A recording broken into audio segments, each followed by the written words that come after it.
सबसे प्राचीन चिकित्सा पद्धति है जो पतंजलि महर्षि का दिया गया योग है।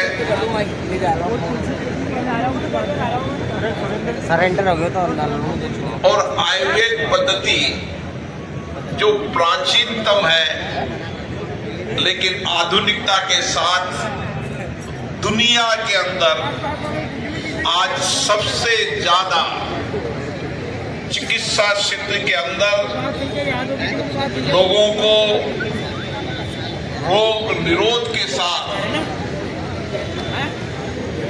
एक उपचार की ऐसी पद्धति जो उपचार के माध्यम से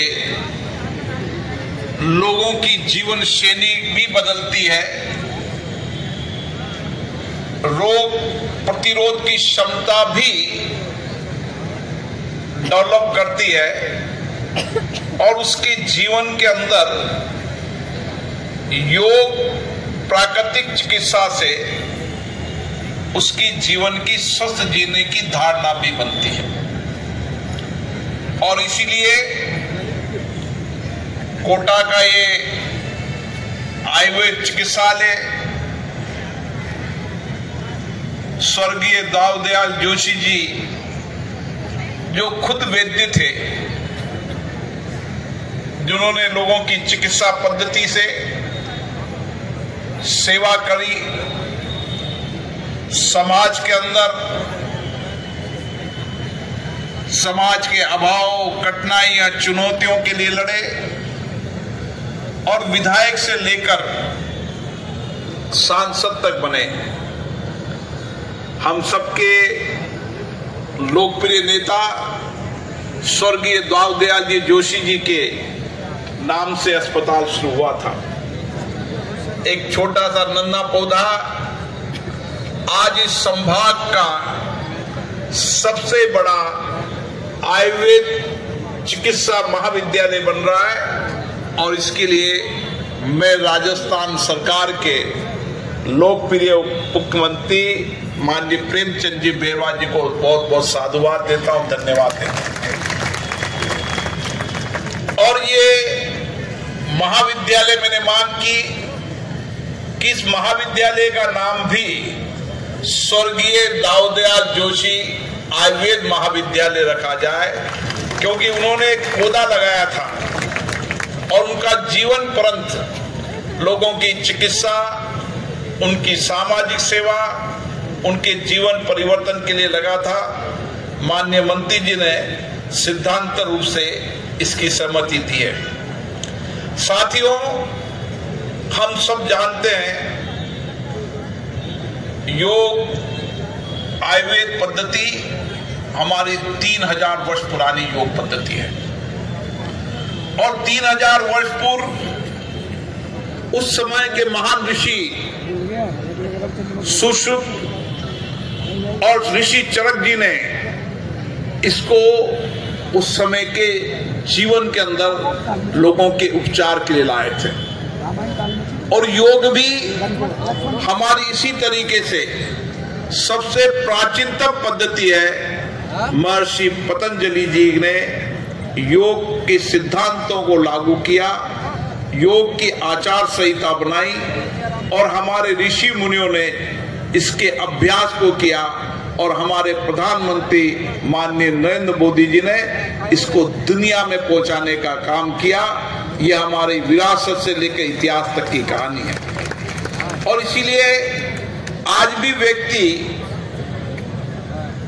स्वस्थ रहने की और स्वस्थ रहने के लिए अगर सबसे पहले उसके जीवन की प्राथमिकता होती है तो कोशिश करता है कि मैं आयुर्वेद पद्धति की दवाइयों के महत्व पर, क्योंकि वह जानता है कि आयुर्वेद पद्धति चिकित्सा पद्धति जो रोगों को परमानेंट खत्म करती है, वो जानता है इसके साइड इफेक्ट नहीं है।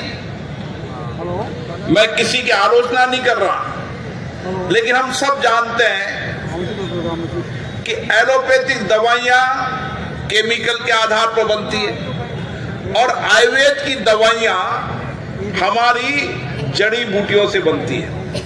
और इसीलिए हम हमारी विरासत, धर्म, आध्यात्मिक को मानने वाले लोग हैं। और उस समय जब युद्ध की अवस्था थी और लक्ष्मण जी को मूर्छित हुए थे, उस समय हनुमान जी जड़ी बूटी से लाके उन्होंने लक्ष्मण जी को जीवन दान दिया। हम तो उन विचारों को मानने वाले हैं। तो फिर इतने सालों में हमारी पद्धतियों के अंदर धीरे धीरे धीरे बहुत सारा परिवर्तन आया। हमारे जीवन में परिवर्तन आया, हमारे खान पान में परिवर्तन आया, हमारे रहन सहन में परिवर्तन आया, हमारी जीवन पद्धति में परिवर्तन आया। और वो सारी चीजें जो कुछ भी आई उसने कहीं ना कहीं हमारी जीवन जीने की पद्धति को कहीं ना कहीं दिग्भ्रमित किया। और आज फिर सारे देश में नहीं, दुनिया के सबसे बड़े और विकसित देशों के अंदर भी आज आयुर्वेद सबसे ज्यादा वहां लोकप्रिय है, योग वहां सबसे ज्यादा लोकप्रिय है, क्योंकि वह विकसित देश भी जानते हैं कि रोग निदान के लिए और रोगों के निश्चित उपचार के लिए अगर सुव्यवस्थित व्यवस्था है तो वह आयुर्वेद की सुव्यवस्थित व्यवस्था है। और जीवन जीने की कला और जीवन जीने की साधना अगर है तो वह योग है। और इसीलिए आज यहाँ पर ये आयुर्वेद का महाविद्यालय बन रहा है। मुझे सुबह कुलगुरु जी मिले थे, मैंने उनको आह्वान किया, मैंने उनको निवेदन किया क्या मैं राजस्थान के हर गांव ढानी के अंदर हमारे योग आयुर्वेद की पद्धतियों को विस्तार करने की आवश्यकता है। हमें लोगों के जीवन को अगर स्वस्थ रखना है, उनकी जीवन पद्धतियों को परिवर्तन करना है, तो हमें आयुर्वेद और योग पद्धतियों पर आना ही पड़ेगा। और इसीलिए आज ये आयुर्वेद का यह चिकित्सालय खुला है।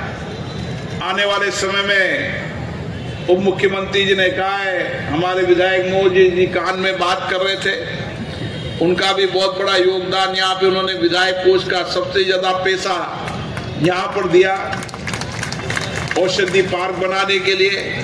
और वो कान में उनसे कह रहे थे उप मुख्यमंत्री जी से कि यहाँ पर वेलनेस सेंटर भी होना चाहिए, जिसका उप मुख्यमंत्री ने सिद्धांत रूप से सहमति दी है कि कोटा में वेलनेस सेंटर होगा। इतना